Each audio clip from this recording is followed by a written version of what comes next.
The wedding planner sounded nervous. "Hi, I just wanted to confirm something," she said. "Your family asked to remove you from the guest list, but they want to keep the $50,000 deposit you made." I didn't blink. I smiled and said quietly, "Actually, cancel the entire event." She hesitated. "But ma'am, you're not the bride." I leaned into the silence. "No," I said, "but I own the venue, the catering company, and the hotel they booked for the guests. My name is Tessa Monroe, and if you think you know how this ends, stay tuned. What happens when loyalty becomes your downfall and silence becomes your weapon?" The truth is, I wasn't supposed to hear it. I wasn't supposed to get the call. They thought I'd just pay and disappear like I always did. But something in the wedding planner's tone told me this time they'd gone too far. I pulled up the contract. Every signature, every clause. I had the power to cancel everything with a single email. Still, I didn't press send. Not yet. Instead, I sat with the memories of growing up as the responsible one, the peacemaker, the check writer, the sister who helped pay for the down payment on Dad's house, only to sleep on the couch when I visited. I remembered when my brother got engaged, how Mom cried tears of joy, how I paid for the ring upgrade because he couldn't afford the one she deserved. And now? Now I was being erased from the guest list, but expected to fund the fairy tale. No, not this time. This wasn't about the $50,000. It was about dignity. Mine, finally. And so I sat back, opened a fresh tab, typed 6 words into the subject line: "Event cancellation, full authority confirmed, Tessa." Because sometimes revenge doesn't come with fire, it comes with fine print. The cancellation went through at 6:09 p.m. By 6:17, my phone exploded. Missed calls, voicemails, a text from my mother. "What the hell did you just do?"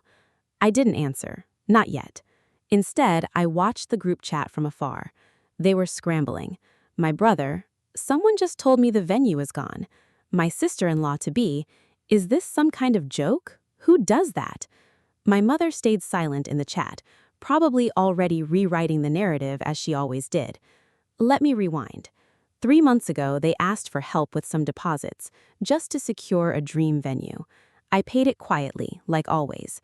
Not once did they invite me to the tastings, the fittings, the rehearsals. When I asked, Mom brushed me off.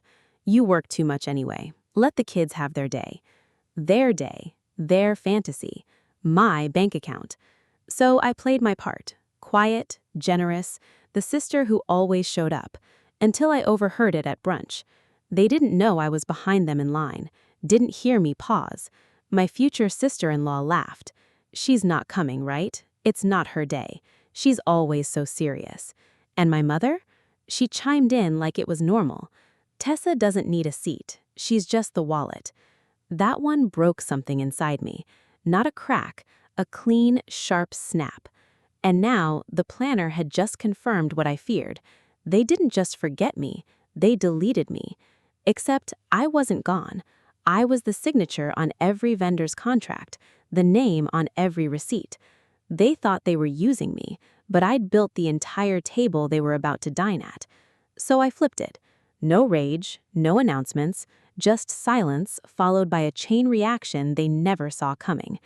And still, that was only the beginning, because what they didn't know was how much more I actually owned.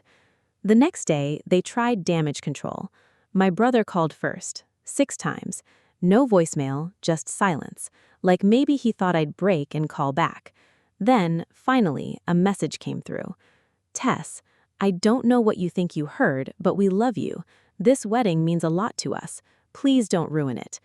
I sat on my balcony, coffee in hand, watching the sky turn a pale gray. Please don't ruin it. As if I hadn't poured $50,000 into a dream I was never invited to.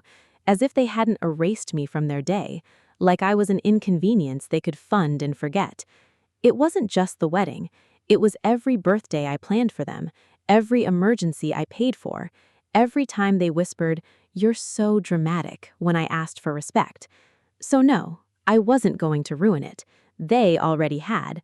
But what they didn't know was that the venue wasn't all I owned. The catering company? Mine. I'd bought a controlling share in it 2 years ago after a quiet investment round. The hotel?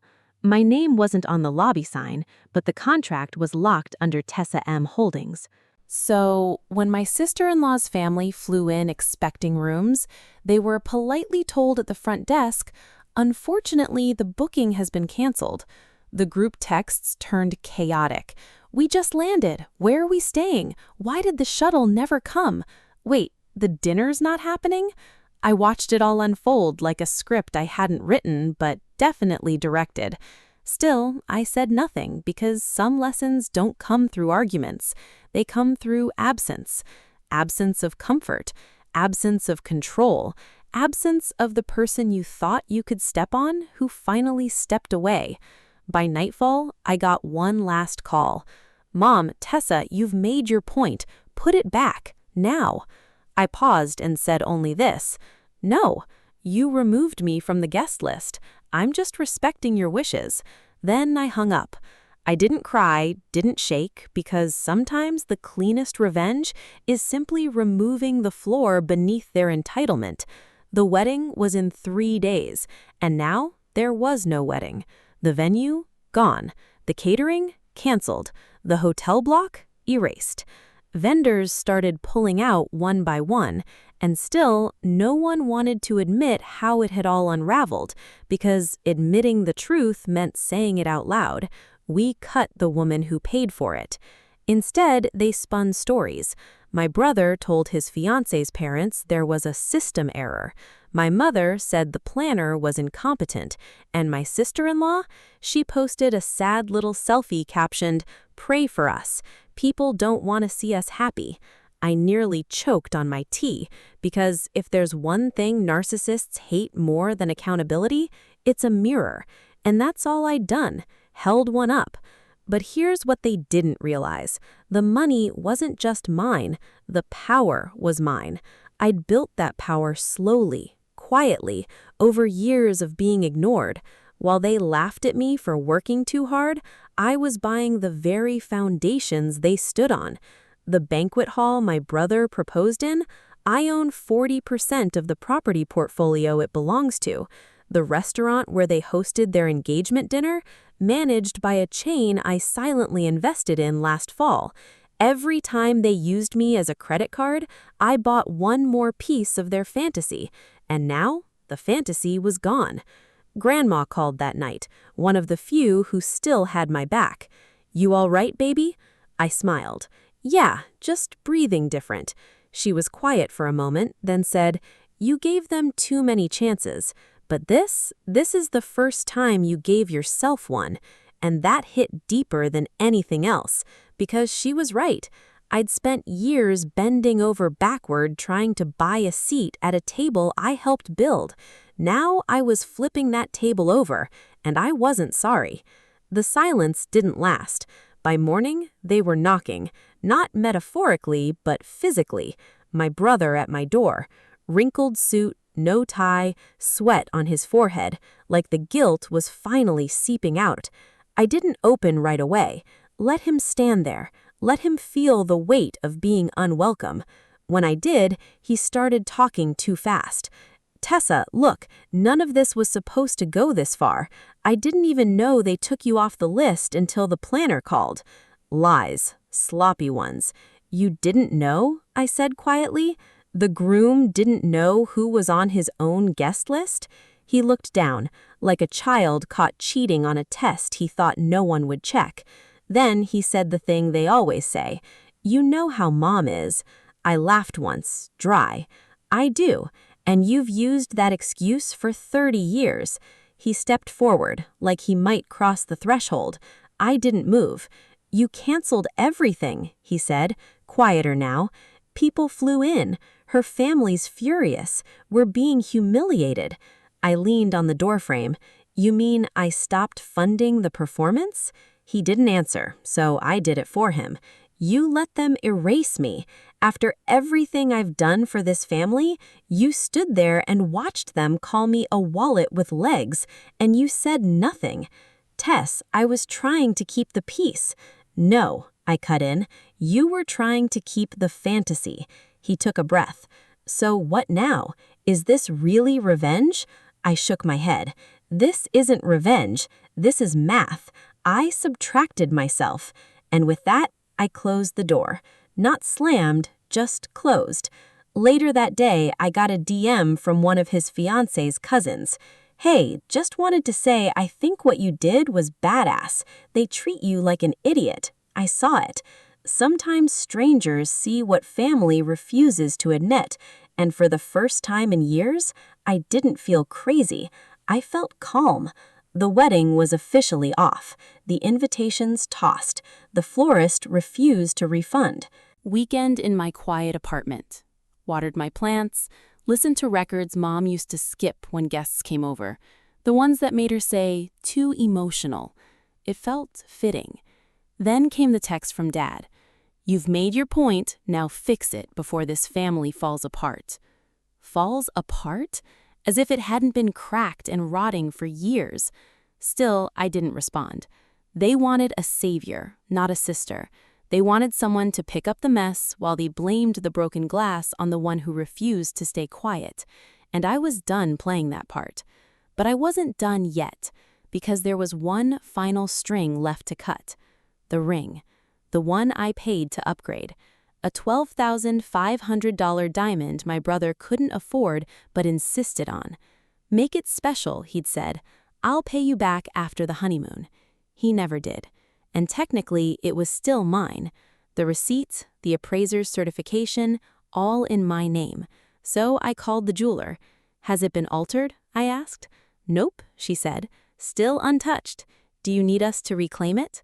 I do, I replied, and I'd like it reset. Smaller, simpler, for a gift. For me, because from now on, I only wear what I own, what wasn't taken for my silence. The jeweler paused. Good for you. That afternoon, I picked it up.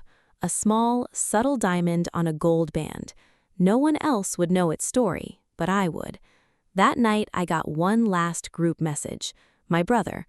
We're rescheduling the wedding in 6 months. Hope you'll be there. My mother. Let's try to move forward. My reply? Just a photo. The new ring on my finger.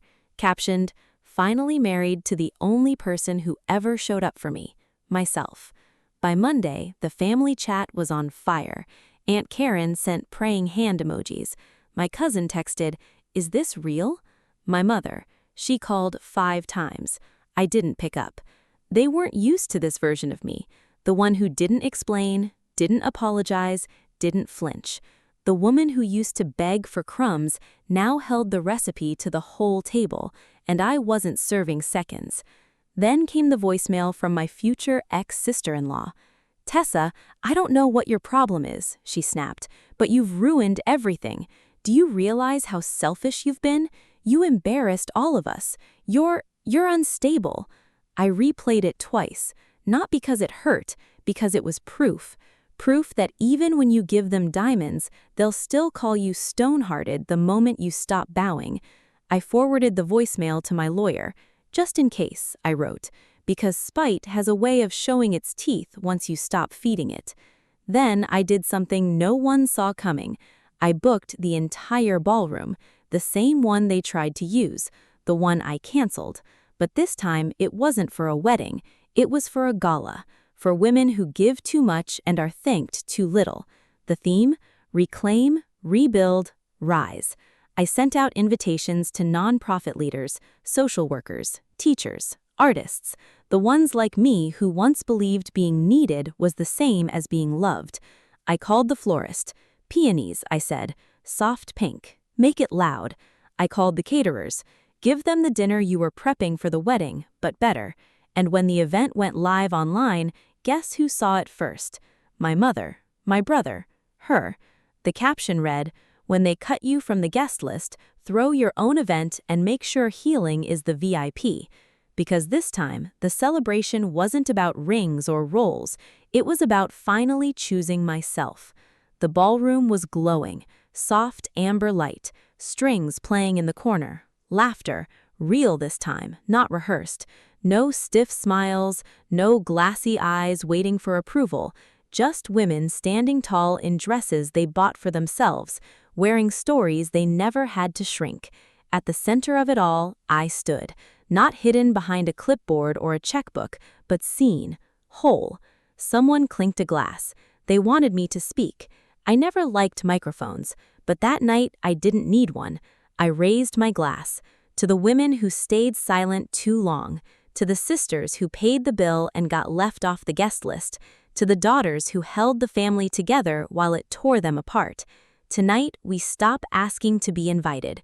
We build the room ourselves. Applause, soft, then swelling, and for the first time in years, my hands weren't trembling. That's when I saw them, in the far corner, near the entrance, my brother, my mother, not in gowns or tuxes, in shame. They didn't walk in, they couldn't. They just stood there like ghosts haunting a party they never believed I'd throw. Mom stepped forward, but a staff member gently blocked her. "This is a private event, ma'am." And I smiled, because for once I was protected, not by a family name, but by boundaries, ones I built brick by brick. I watched them leave, no shouting, no drama, just the quiet end of a story that had dragged on too long. Later that night, I took off the ring, placed it in a velvet box, not out of regret, but remembrance, and I whispered, "Thank you for everything I lost. It made space for everything I found." The night ended in slow music and soft light. No wedding, no cake, but more love than any of them ever offered me. And that was enough.